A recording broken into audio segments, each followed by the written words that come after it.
તો વડોદરાના માંજલપુરમાં પેટા ચૂંટણી માટે ભાજપના ઉમેદવારની જાહેરાત કરાઈ છે। છાણી ગામના વતની સતીશ પટેલને ભાજપે ટિકિટ આપી। માંજલપુરના વ્યક્તિને જ ટિકિટ મળે તેવી માંગ ઉઠી હતી। પેટા ચૂંટણી માટે ટિકિટ મળ્યા બાદ સતીશ પટેલે નિવેદન આપ્યું કે મારા માટે આ કોઈ મોટી જવાબદારી છે જ નહીં। સંગઠનની અનેક મોટી જવાબદારી નિભાવી ચૂક્યો છું। સ્વર્ગસ્થ યોગેશ પટેલના કાર્યોને હું આગળ ધપાવીશ।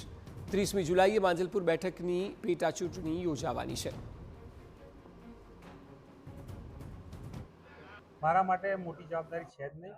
ભારતીય જનતા પાર્ટીમાં સંગઠનમાં એટલી મોટી જવાબદારીઓ મેં નિભાવી છે, પાર્ટી આપી છે, એટલે ખુશનો સવાલ પણ નથી। પાર્ટી આટલી 32 વર્ષ સુધી કાર્ય કરવા માટે મોટા મોટા પદો પર સંગઠનમાં જવાબદારી આપી છે અને આ એક જવાબદારીનો ભાગ જ છે। એટલે આમાં હસી ખુશીને પણ ભાજપ જે જવાબદારી આપે છે અમે નિષ્ઠાપૂર્વક નિભાવીશું અને પાર્ટીનું નામ જે છે અમારા યોગેશભાઈનું, જે યોગેશ કાકાનું નામ હતું એ એમને પણ અમે પરિપૂર્ણ કરીશું।